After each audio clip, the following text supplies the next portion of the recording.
ይህ የምፅዓቱ አዋጅ ነጋሪ አገልግሎት ወቅታዊና ዕለታዊ ወጎችን በማቅረብ ትንታኔ የምንሰጥበት የተለያዩ እንግዶችንም በመጋበዝ የምናቀርብበት መድረክ ነው። መረጃዎችን ያጠናከረ ይዞልን የሚመጣው ፓስተር አለማየሁ ነሙ ሲሆን ፕሮግራሙን የመራና መሰናዶውን ኤዲት በማድረግ ወደ እናንተ የሚያቀርበው ይልቃል አስራት ነው። መልካም ጊዜ። ሻሎም ሻሎም፣ ውድ የተከበራችሁ የምፅዓቱ አዋጅ ነጋሪ አድማጮቻችን ሰላም ለእናንተ ይሁን። እንዴት ዋላችሁ? በዕለተ ሰኞ ደግሞ ዳግም ብቅ ብለናል። የዓለማችን ወቅታዊ ጉዳዮች መልከ ብዙ እየሆኑ መጥተዋል። በተፈጥሮ አደጋውም ጭምር እንዲሁም ደግሞ ኢኮኖሚያዊና ፖለቲካዊው ምስቅልቅሎሽ ማህበራዊውንም ጨምሮ እየተበራከተ መምጣት ብቻ ሳይሆን ከዓለም ጥግ እስከ ጥግ ነገሮች ሁሉ ከቁጥጥር ውጭ የሚሆኑ ክስተቶች እየተስተዋሉ ይገኛሉና እንግዲህ እነዚህንና እነዚህን መሳሰሉ ክስተቶችን ወይም መረጃዎችን እያመጣ የማንቂያ ደወል እየደወለልን ያለው ወንድማችን ፓስተር አለማየሁ ነሙ ተዘጋጅቶበት የመጣው መረጃ አለ። በዛም መረጃ ደግሞ ተመርኩዞ የእግዚአብሔርንም ቃል ጠቅሶ የማንቂያ ደወል ሊደውልልን ዝግጁ ሆኖ እየተጠባበቀ ይገኛል። እንግዲህ ከእርሱ ጋራ መልካም ጊዜ እንደሚኖረን ተስፋ አደርጋለሁ። ይልቃል አስራት ነኝ ከምፅዓቱ አዋጅ ነጋሪ አገልግሎት። ውድ አድማጮቻችን እንግዲህ የክርስቶስ ዳግም መምጫ ዋዜማ ላይ በታሪክ አጋጣሚ ተገኝተናል ብለን እናስባለን። እንግዲህ የመጽሐፍ ቅዱስ ሐሳብ ምንድን ነው የሚለውን ደግሞ ከቅዱስ ቃሉም ጠቀስ እያደረግን እንዲሁም ደግሞ ነባራዊውን አሁናዊውን የሆነውን የዓለማችንን ክስተት እንግዲህ ከእግዚአብሔር ቃል አንጻር እየፈተሽን ወደ እናንተ የማንቂያ ደወል የምንደውልበት ሰዓት ነው። እንግዲህ በዚህ ጉዳይ ላይ ተዘጋጅቶበት የመጣው ወንድማችን ፓስተር አለማየሁ ዝግጁ ሆኖ እየጠበቀን ይገኛል። ከሰላምታው በማስከተል በቀጥታ ወደ መረጃችን እናመራለን። ሰላም ላንተ ይሁን ፓስተር፣ እንዴት ነህ? እንደምን አለ ወንድም ይልቃል? እግዚአብሔር የተመሰገነ ይሁን። እንግዲህ በትናንትናው ዕለት ለአድማጮች እንደዘገብነው አገልግሎት ነበረ። ጥሩ ጊዜም እንደነበረ መስክረህልኛል። ነፍሳቶችም እንደዳኑ ብዙ ሰዎችም ከበሽታም ከአጋንንት ስራትም እንደተፈወሱ መስክረህልኛል። እንደው አድማጮች የምትለው ነገር ካለ ትላለህ። የተዘጋጀህበትንም በዛው ታጋራናለህ። እንግዲህ እኛ የሰው ፈውስ የሰው መፈታተን ለማስታወቂያ ግባት አንጠቀምበት። ምክንያቱም እኛ ስላልሰራ ነው፣ የሰራው ራሱ እግዚአብሔር ስለሆነ ነው። ብዙ ጊዜ ሰዎች ይጠይቁናል፣ ለምንድን ነው በቪዲዮ አቀናብራችሁ እንደዚህ ማታረጉት? አናረግም። ክብሩ ለእግዚአብሔር ይሁን፣ ክሬዲቱን ደግሞ ከእግዚአብሔር እንቀበላለን። ያንን ስለምናስብ የኛ ማንነት እዛ ውስጥ የለበትም።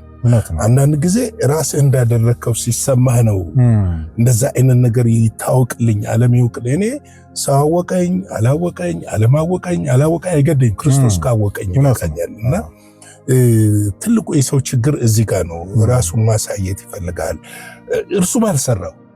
እኔ አሁን እዛ ጋር የተፈወሱ ሰዎች እኔ አይደለሁም የፈወስኳቸው፣ ክርስቶስ ነው የፈታቸው፣ ክርስቶስ ነው የዳኑትን ሰዎች ወደዛ ያመጣቸው፣ ክርስቶስ ነው። የኔ ስራ መልእክቱን ብቻ ነው ያስተላለፍኩት። እና ይሄ ነገር የብዙ እምነቴ ነው። ብዙ ወዳጆቼ ማስታወቂያ ብሰራ እንደዚህ ብሰራ ይሉኛል፣ እና አላደርገውም። ወደፊትም ላደርገው የማልፈልገው ጉዳይ ቢኖር እንደው በዚህ አጋጣሚ በጣም የሚገርም በማህበራዊ ሚዲያ ላይ አንድ አረጋዊ ሆኖ ሸምገል ያሉ ሰው ያስተላለፉት መልእክት ትንሽ ገዛኝና ምን አሉ መሰለ፣ ወንጌል ማለት እግዚአብሔር ለዓለም በክርስቶስ በኩል የሰጠው ደብዳቤ ነው እና ያንን ደብዳቤ የኛ ተልእኮ ያንን ደብዳቤ በዓለም ዙሪያ ማድረስ ነው የሚል መልእክት አስተላልፎ ደስ ብሎኝ አደመጥኳቸውና ትክክል ነህ ልልህ ነው። ምክንያቱም እኛ መልእክተኛ ነን። መልእክተኛ ዋና ከሆነ ሰው ወደ አንተ ነው ፊቱን የሚያዞረው። ወደኛ ፊቱን እንዳያዞር አያስፈልግም። እውነት ነው። ፊቱን ወደ ክርስቶስ እንዲያዞር ነው የምታደርገው። ክርስቶስን እንዲከተል ክርስቶስን እንዲያመልክ ከክርስቶስ ጋር ህይወቱ እንዲጣበቅ ያንተ ስራ ይሄ ነው። እሱ የነገረህን ነገር ትነግራቸዋለህ። ሰዎች ወደሱ ፊታቸውን እንዲያዞሩ ወደ አንተ እንዲያዞሩ አይደለም። አሁን ምንድነው መሰለ ብዙ ጊዜ እንደዚህ ሰዎች የሚያደርጉ እንደዚህ ካላደረክ ገንዘብ አታገኝም፣ ብር አታገኝም። ሰዎች አገልግሎቱን ሳፖርት አያደርጉም። የሰማይ አምላክ ከነካቸው አገልግሎቴን ካመኑበት ያደርጉታል። ካላመኑበት የሰማይ አምላክ ካልነካቸው እርሱ ለቁራዎችና ለወፎች ምግብን ያዘጋጀ አምላክ ለኔም ያዘጋጃል። ስለዚህ እኔ ይሄንን ነው ማምነው። ወንጌል እውነት ገብቶኝ እንጂኮ የብር ችግር ኖሮብኝ አይደለም ወደ ጌታ የመጣሁት። ግና የህይወት ጉዳይ የዘላለም ህይወት ጉዳይ ነው ያመጣኝ። ስለዚህ ይሄንን ጉዳይ ብዙ ጊዜ ያሳዝኑኛል። እንደዚህ የሚጠቀሙ ሰዎች ያሳዝኑኛል። በጣም ነው የሚያሳዝኑኝ። ምን ያህል እንደከሰሩ ብታቅ ምን ያህል እንደከሰሩ እና ታስተምራለህ፣ ትሰብካለህ። አሁን ሶሻል ሚዲያ ላይ እኛ ማለዳ ቁርስ አለን እናስተምራለን። የማለዳን ቁርስ በሳምንት አንዴ ላይቭ እናስተምራለን። ዜናዎችን እናዘጋጃለን፣ መረጃዎችን እንሰጣቸዋለን። ከወደዱ ደስ ካላቸው አገልግሎታችንን ይደግፉን። እነዚህ ሰዎች መደገፍ በረከት ነው ካሉ እውነት ነው፣ እግዚአብሔር ይባርከናል ካሉ፣ አይ ደግሞ ካልተሰማቸው ካላደረጉም ደግሞ አናዝንም። እኛ መረጃውን ማቅረብ ነው፣ እኛ መልእክቱን ማቅረብ ነው። እነሱ ደግሞ የራሳቸው ድርሻ አላቸው። እንደ እግዚአብሔር ቃል ካደረጉት ሰየው ጌታ ይባርካቸው። እያደረጉም ያሉ ሰዎች ስላሉ እግዚአብሔር አምላክ አብዝቶ ይባርካቸው። በተለይ የተወሰኑ ሰዎች በየጊዜው አገልግሎታችን ላይ ልክ እንደ ደራሽ የሚደርሱ አሁን ብዙ ሰው የሚያስበው መሰለህ ዩቲዩብ በጣም ብዙ ብር የሚከፍለን ይመስለናል እና የሰጠንን እንኳን ቆራርጦት ነው የሚያስቀረው። እና እኔ አንዳንድ ጊዜ የማይገባኝ ነገር አለ። እንደው በዚህ አጋጣሚ እንደው ለአድማጮችም እንድትናገር እኛ የምናቀርባቸው ብዙ ጊዜ ጨለማው መንግስት የማይመቸውን አይነት አገልግሎት ነው። ሚስጥራትን የጨለማው ሚስጥራት ነው እንግዲህ የምንገልጠውና የነዚህ ደግሞ ፕላትፎርሞች ደግሞ በአብዛኛው በእነዚህ የነዚህን የጨለማው መንግስት የሚያቀነቅኑ ሰዎች ኢንቨስት የሚያደርጉባቸው እንትኖች ናቸው፣ ፕላትፎርሞች ናቸው። ጭቆናም አለ ለለ ነው በእግረ መንገድ። አዎ እንግዲህ ይሄ ነው ለዛሬ ያለን መረጃ። እንደው ፓስተር ቆይ ወደዛ ከመሄድ በፊት ካነሳሁ ላይ ቀር የዚህ የክብር ነገር ክሬዲቱ መሰጠት ያለበት ለክርስቶስ ነው። እነ ጴጥሮስ ወንጌልን በሚያደርሱ ጊዜ እግረ መንገዳቸውን ፈውስ አጋንንትን ያወጡ ነበርና እንደዚህ አይነት ከበሬታ ሲመጣላቸው ልብሳቸውን ሁሉ እስከ መቅደድ የደረሱበት ነገር እንዳለ ይታወቃልና እንደው ለአድማጮች ትንሽዬ አሁን ምን መሰለህ ልብስ መቅደድ አይደለም። አንድ ትንሽ ፈውስ ከተፈወሱ ሰዎች ቀይ ምንጣፍ እንዲነጠፍላቸው አበባ አቅፍ አበባ ኒኬት እንደተማሩ የትኛው አስተማሪ እንዳስተማራቸው አላቅም። ከዓለም የምትኮርጀው ሴጣን አየህ የክርስቶስን ክብር እንድትሻማ ይፈልጋል። በዛ ትወድቃለህ፣ በዛ ከእግዚአብሔር መንግስት ትለያለህ። ምንድነው የሚያስፈልገው? የአበባ ጉንጉን አጃቢ እኔ ደጋፊ ጥቅስም እኮ ይጠቅሳሉ እኮ እጥፍ ክብር ይገባቸዋል። እጥፍ ክብር ይገባዋል ማለት ምን ማለት? እሱ ጉንጉን አበባ ለምን ቀደዱና ጳውሎስ ልብሳቸው ለምን አወለቁ? አበባውን ልክ ነው ንገረኝ። ለምን አወለቁ? ለምን ቀደዱ? ክብር ለሚገባው ለምንድን የቀደዱት? እጥፍ ክብር ይገባቸዋል ማለት መልእክታቸውን በትኩረት እንድንሰማ መልእክታችንን እንዲሰሙ እንጂ የእኛን እግር እንዲያጥቡ አይደለም። እኛ እግር እንድናጥብ ነው። ኢየሱስ ለምንድን ነው ዝቅ ብሎ እግር ያጠበው? ትክክል። እሱ እጥፍ ክብር አይገባውም ነበር ያኔ? ምን ጥያቄ የለውም። ደጋፊ ጥቅስ አያስፈልግህም። በቃ ባሪያ ነህ፣ አገልጋይ ነህ፣ ተጠርተሃል። ዝቅ ብለህ ነው ማገልገል ያለብህ። እና የኢትዮጵያ ሕዝብ ራስህን እንትን ካላልክና መኪና ምናምን ልብስ ሱፍ ካላሳየው አያከብርህም። አክብረኝ። እውነት ነው። ልብስ አይቶ ልብሴን ነው እንጂ ያከበረው እኔነቴን አላከበረም። እሱ ይልቅኛል እናንተ መኪና አይቶ ከሆነ የሚያከብረኝ መኪናውን ነው እንጂ ያከበረው እኔን አይደለም ያከበረው። እኔን የሚያከብረኝ ከሆነ አገልግሎቴን ሲቀበል በቃ ክብሩን ደግሞ ለጌታ ሲሰጥ። እውነት ነው። እኔ ዝቅ ብዬ ሳገለግለው ሲረዳ ነው መረዳት ሲኖረው ነው። እና በታይታ የሚጓዝ ሰው የወደቀ ሰው ነው። እውነት ነው፣ የወደቀ ሰው ነው። ገብቷል። ነገር አይታ አይደለም የምትሄደው እንዴ፣ ነገር አይታ አይደለም የምትሄደው። ምክንያቱም የእግዚአብሔር ቃል ምንድን ነው የሚለውንና የእግዚአብሔርን ቃል በመረዳትና በማወቅ ሊሆን ይገባል። እነዚህ ነገሮች ሊስተዋሉ ይገባሉ። እኔ ብዙ ጊዜ ብዙ ወዳጆቼ እንትን ይሉ አንድ አልፎ ያው የዋልንበትን ዝም ብለን ፎቶ እንለጥፋለን። እንደው እሱንም የውጭ ሰዎች ዛሬ እስቲ ያለ ፌስቡክ ላይ እስቲ ያጋሩ ስለሚሉ ነው እንጂ ለሌላው እምነት እንዲሆን ምንም አልፎ ነው። እሱንም አልፎ ነው። እንግዲህ በየሳምንቱ አገልግሎት እንወጣለን። እግዚአብሔር ብዙ ታምራቶችን ያደርጋል። የቪዲዮ ካሜራ እጥረት ኖሮብን አይደለም። ትንሽዬም ብትሆን የስልካችን ካሜራ አለች። ትንሽዬም ብትሆን ካሜራ ትኖራለች። ተከራይተህም ትሄዳለህ ከፈለክ። ገብቶሃል። ግን ያንን ማድረጉ ምንድነው ለኛ ቤኔፊት? ከሰው ክብር ለአድቨርታይዚንግ እና ለፕሮሞሽን አይደለም። ከእግዚአብሔር ከሰው ክብር ለማግኘት ነው። በፍጹም እንዲሁም ድሮ እኔ ልጅ ሆኜ ያስታውሳሉ ብርሃን መጽሔት መሰረተ ክርስቶስ ኦሎምፒያ የነበረውን የፎስ አገልግሎት በመጠኑ እዛ ላይ ያወጣ ነበር። ሰዎች ያን ለመገልገል ይሄዳሉ። እውነት ለመናገር ኤንዌይስ ብዙ የሚሰሙ ጉዳዮች አሉ። ያየሩ ይሄ የዓለምን ሚዲያ የተቆጣጠረ ወሬ እንትኖች መረጃዎች አሉ። እስኪ ምን ይዘህልን መጣ? እንግዲህ ምንድን ነው መሰለ የእግዚአብሔር ቃል ሲናገር 6:7-8 ማቴዎስ 24 ላይ ምን ላይ የጦርን ወሬ ትሰሙ ዘንድ አላችሁ፣ ይህ ሊሆን ግድ ነውና ተጠበቁ፣ አትደንግጡ። ዳሩ ግን መጨረሻው ገና ነው። ሕዝብ ላይ መንግስት በመንግስት ላይ ይነሳሉና ረሃብ፣ ቸነፈር፣ የምድር መናወጥ በልዩ ልዩ ስፍራ ይሆናሉ። እነዚህ ሁሉ የምጣር መጀመሪያ ናቸው ብሎ የእግዚአብሔር ቃል ይናገራል። እንግዲህ ሰሞኑን አውሮፓ በጣም ከፍተኛ የእሳት ቃጠሎ በስፔን፣ በጣሊያን፣ በፈረንሳይ እያየን ያለ ነው እና እጅግ ከፍተኛ ውድመት ነው እየተከሰተ ያለው እና በጣሊያን ጨምሮ ቀላል አይደለም። ብዙ ሰዎች ተጎድተዋል፣ ቤቶች ወድመዋል። ስፔን ብቻ 40,000 ሄክታር ነው 42,000 ሄክታር ይላል። 42,000 ሄክታር ቀላል አይደለም። አንዳንዶቹ እያገዘፉት ነው። ከ100,000 ሰው በላይ የመፈናቀል ነው። ተፈናቅሏል። ብዙ ሰው ተፈናቅሏል። እንግዲህ ይሄ ነገር ምንድነው ስንል የምድር ትኩሳት መጨመር፣ ፈረንሳይና ጣሊያንን ጨምሮ ወደ 300,000 ሰዎች የምድር ትኩሳትና የምድር እሳት ሰደድ ሙቀት መጨመር ነው እና የፀሐይ ሙቀት ፀሐይ ትኩሳቷ እየጨመረ ነው የመጣውና የዚህ የፀሐይ ትኩሳት መጨመር ደግሞ ከምልክቶቹ ከሚታዩት በመጨረሻ ዘመን ላይ ከሚታዩት ነገሮች አንዱ ነው። የምድር ትኩሳት መጨመር። እነዚህ ነገሮች ደግሞ የሚያስከትሉት እንደነዚህ አይነት ሰፋፊ አደጋዎችን ያስከትላሉ፣ ውድመቶችን ያስከትላሉ እና ቀላል ነገር አይደለም። ጣሊያን ላይ ያለው ነገር አሁን በጣም የስፔኑ ከጣሊያን በላይ ያስፈራል። ፈረንሳዩም እንደዚሁ አስፈሪ ነው። የሚገርም ነገር የዛሬ ዓመትም እንደዚሁ ተከስቶ ነበር። የዛሬ ዓመት እንደውም ከአሜሪካ የጀመረ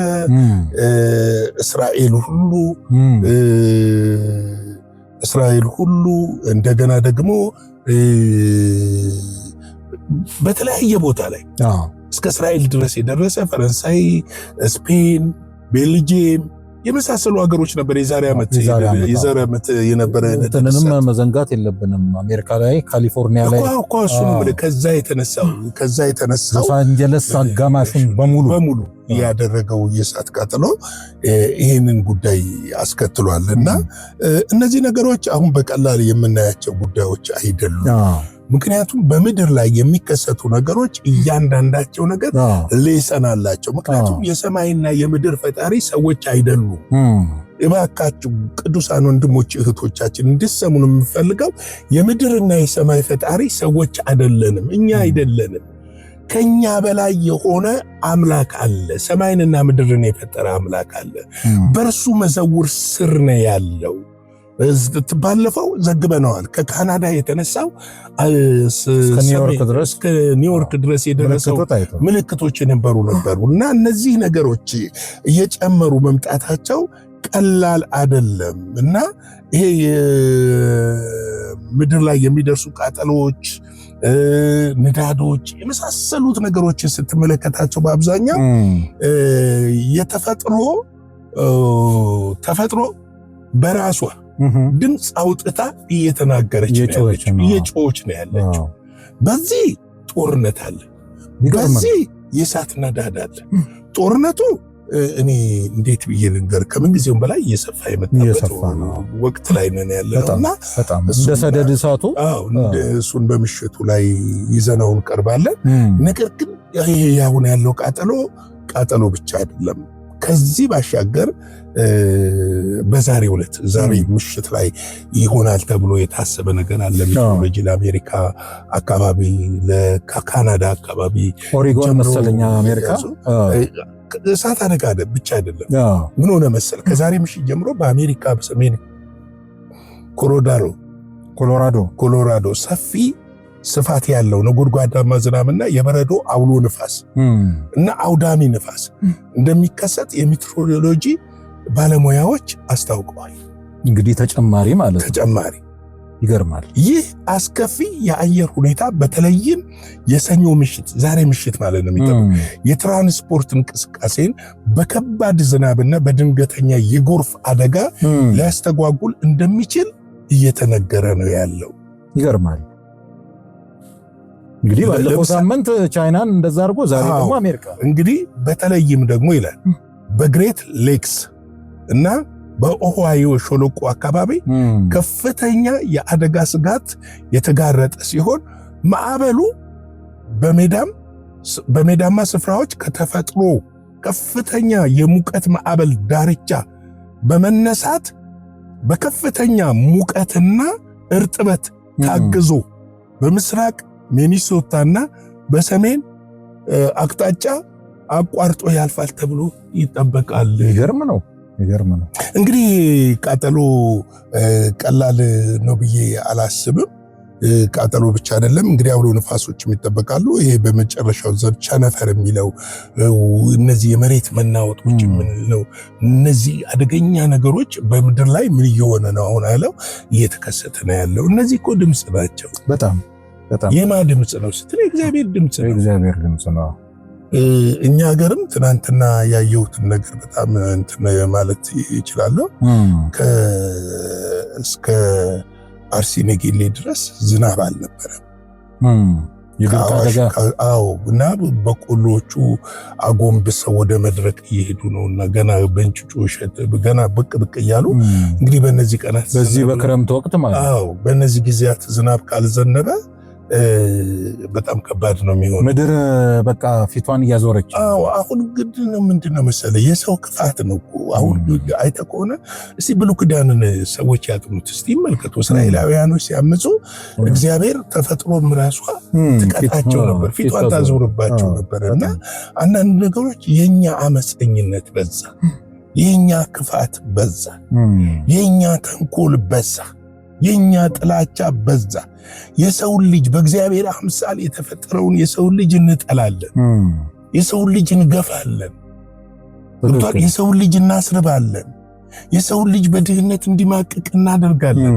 ጥቂቶች ስግብግብ ሆዳሞች ሆኑ እዚህ ምድር ላይ። ሆዳም ስግብግብ የሚለው ቃል እኮ አይገልጠውም። ይህ ደግሞ ከአጋንንት ዓለም ነው፣ ከእግዚአብሔር ዓለም አይደለም። እግዚአብሔር ቸር ነው ይላል፣ ማሪ ነው ይላል፣ ሩሩ ነው ይላል። የእግዚአብሔር ሰው ስትሆን ቸር ነው የምትሆነው፣ ማሪ ነው የምትሆነው፣ ሩሩ ነው የምትሆነው። ጥፋት። ስለዚህ እኔ ለቤተ ክርስቲያን ትንሽ ማሳሰቢያ ልናገርና ልቋጨው። ቤተ ክርስቲያን ፕሊስ ይህን ክረምት ተጠቅማችሁ ለምድራችን እንጸልይ። በምድራችን ላይ እየሆነ ያለው ነገር በጣም ከባድ ነገር ነው። ስለዚህ ጦርነት እች ምድር አያስፈልጋትም፣ ረሃብ አያስፈልጋትም። እግዚአብሔር አምላክ ፊቱን ሊያዞርና ሊመልስልን ያስፈልጋል። ሰው በንስሐ መመለስ አለበት።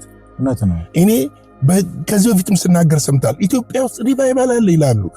በተለይ ሪቫይቫል የለም ኢትዮጵያ ውስጥ። እንዲሁም የሚገርም ፓስተር በጣም ከትልቅ ይቅርታ ጋር ነው ሳቋርጥ እንድታጎለብጠው ነው ስላነሳው ነው መንፈስ ቅዱስ ነው ይህን ጉዳይ ያነሳውና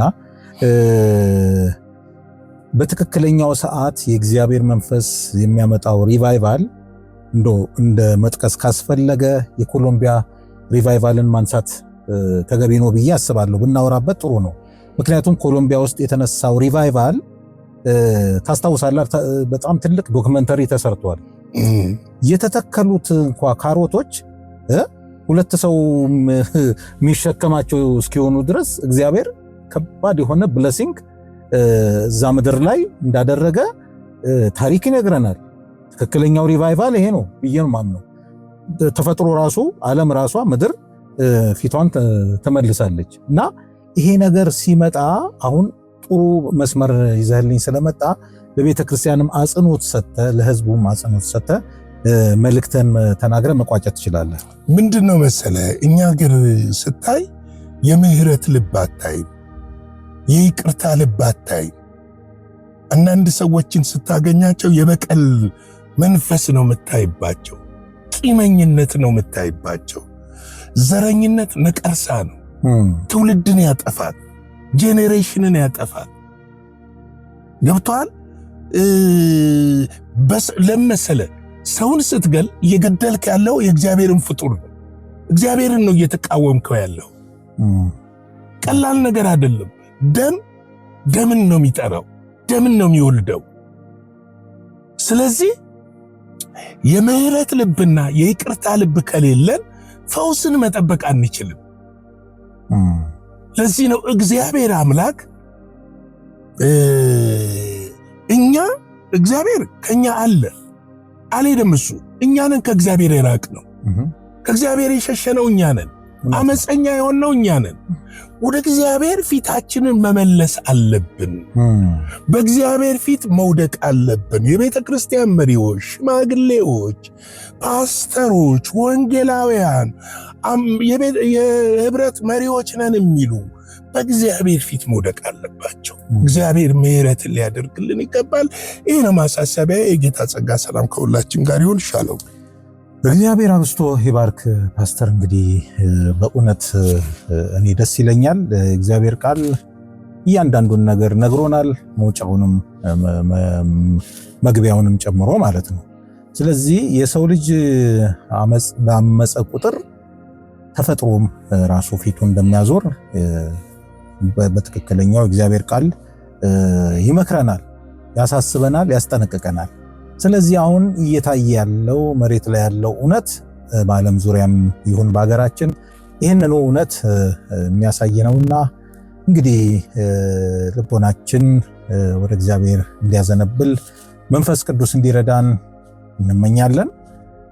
እንግዲህ ዓለማችን ወቅታዊ ጉዳይ ይህንን ይመስላል። እኛም መረጃውን ወደ እናንተ አድርሰናል።